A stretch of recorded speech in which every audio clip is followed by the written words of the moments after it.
Okay, I'm going to show you a fun little trick today using Citrusolve, which is just a cleaner and degreaser, and it smells delightful, and a foam paintbrush, and an old National Geographic that I got at Half Price Books. And this is a really magical technique. Oops, there's a little spider. Get out of there, spider. Go on. So now what I'm going to do is I'm just going to take a foam paintbrush and liberally paint some of the more colorful pages of the magazine. You definitely want a lot of different colors of ink for this technique. And I would also recommend wearing gloves. I'm usually too lazy to wear gloves, or, you know, I live in Texas and it's 9,000 degrees every day, so I tend not to wear any extra equipment. But since this is a solvent and a degreaser, you might want to just put on a pair of latex gloves. Now, it doesn't matter what the design of the pages that you're painting is.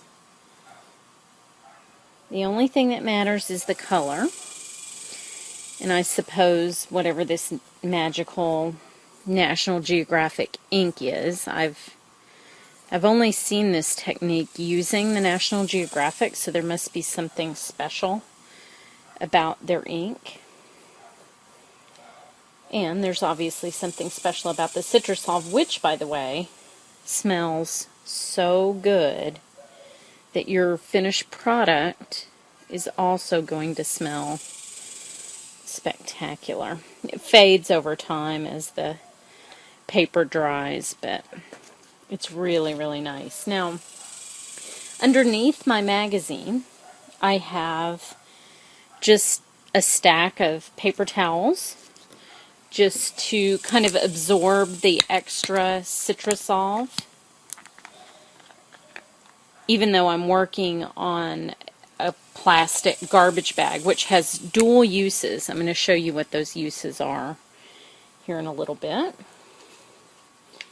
But the paper towel really does help kind of keeping you from having a giant mess all over your table. I'm working outside just because it is kind of a strong smell, and it's a smell that my kitties don't particularly care for. There's something you want to keep your cats away from. A strong citrus smell will definitely do it. Ooh, this page is beautiful. This is going to make a really pretty finished product. Now the Citrusolve, in addition to doing this magical technique, also breaks down the glue that holds the magazine together. And so at the end, when we go to pull our pages out, they're going to just come right out because of the Citrusolve. Now, you know I have to get all this blue. I can't resist that. And when you're painting pages with text on them, it'll also dissolve the ink for the text. Make some fun patterns. Okay, and I think I'm going to stop now. And what you want to do is just close the magazine. You want to kind of press on it, and you can see there's ink oozing out onto my paper towel in all directions. And that's good. That's what you want. You want to get the excess out. Sorry about the cicadas. It's just a fact of life here in the tropics. Now we're going to let this sit for about 5 minutes, and we're going to come back to it and see what happened. Okay, we're going to check on our progress here. I'm just going to flip to the place where I started and see how it's going.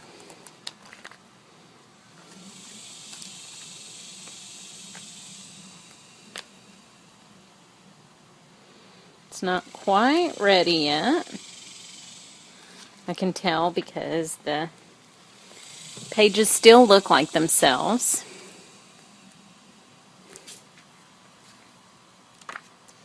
But what I am going to do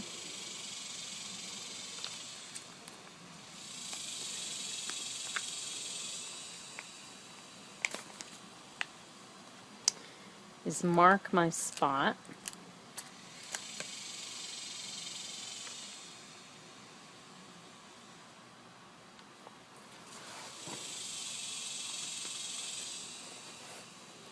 In the book with a little paper towel.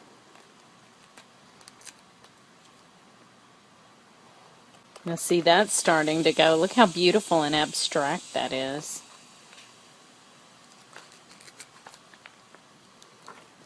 Look what happened there.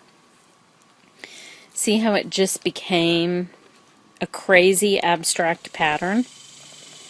I'm going to get ink all over my fingers here.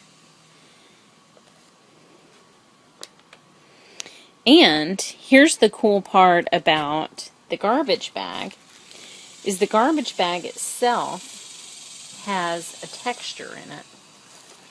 So what you can do is press objects against the pages to make even more fun textures.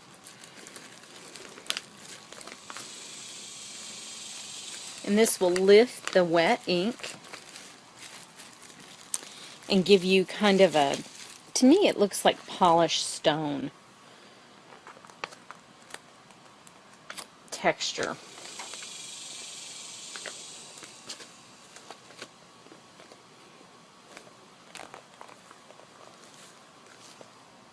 Oops, now I have my fingerprints in there. We'll do some more on there. And see how cool that is? It just becomes sort of like marble. I'm going to go ahead and close it up for a little while longer. Clean off my hands.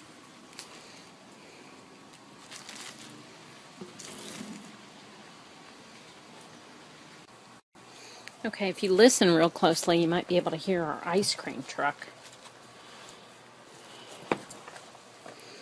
Just that kind of a day. Now, I went and got gloves, just so I wouldn't gross you out too bad. Now, look at this beautiful texture that I get. Oh my gosh. It's so abstract and fun. And I even brought a little sponge just to kind of see what I could do to make it even more different and fun. But look at this great marbled texture that you get. And that used to be a photograph. Now it just looks like stone.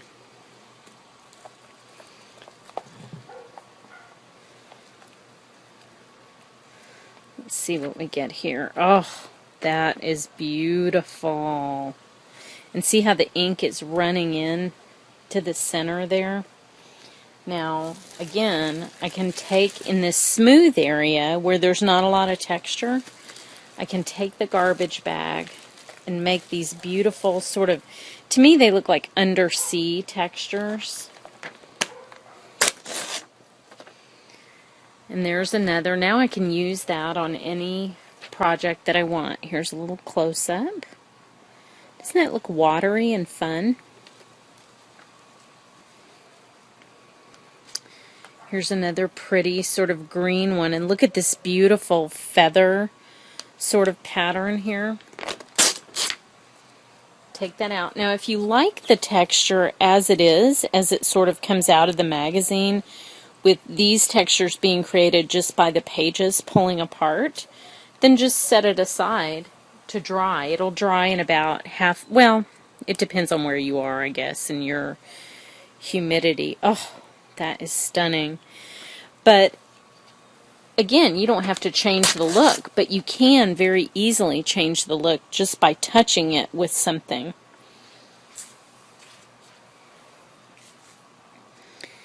And to me, the pages with, oh boy, look at that. That is so dramatic. I love this one. These round dots are so... Let me pick this page up so you can see it. There's a beautiful one on the back too. Now here's where the difficulty in this technique is. See, I have this beautiful spotty pattern on the back of this page. But look at that gorgeous spotty pattern. So which one am I going to pick? It's so hard to know what to do. Now when you're tearing them out and setting them around to dry, make sure you set them on top of something. Oh, this one is so beautiful. I'm sorry. Now I'm distracted by something shiny. Make sure you set them on something that isn't going to really influence the pattern. Look how beautiful that is. This one's very pale and more pastel. Now this, you can still sort of tell that it was people, but now it looks rather impressionistic. I'm getting farther away from where I had put most of the Citrusolve, so the patterns are getting a little clearer now, and back here I'm back to pretty much just a photograph with some texture on top of it. But this one is really worth saving. It's hard to tell with your gloves on. Oh, that's beautiful. If you're at the right spot or not, if you just have one page or two. But I think that looks sort of like a fun impressionist painting, and I can just cut that out and put it on a card, and I think it'll be beautiful. But what I was saying is, be sure when you set your pages down to dry that you set them down to dry on something that doesn't influence the pattern, because when you pull them apart they're still very, very wet. And if I just sit them down on a garbage bag and I put any pressure on it at all, it is definitely going to influence what I see. Now this, you can still sort of see the trout, you know, his little tail. He had gone across a 2-page spread. And then you can see another one with his little face here. So this is a perfect abstract fish image. And then I have the same on the opposite page that I'll just pull out. Even though I have sort of a fun jellyfish texture happening on the back, I actually think I like this one better because it has so many possibilities with fish. And then to finish up, you know, what I do is I just set them aside to dry. I mess with the ones that I think could use a little extra texture, again, by pressing a garbage bag or another textured object into them. I pour my unused Citrusolve back into the bottle because you can really get a ton of uses out of this in just, you know, a few magazines. And then when the ink is completely dry, I take it inside and use it on my paper crafting projects, which you can see on my website. That's understandblue.com. And feel free to visit and see what I've made. I also use this sort of paper on my Project Reanimate blog. And the purpose of that blog is to reanimate objects that would otherwise be discarded. And an old National Geographic is a perfect example of that. So I hope to see you soon.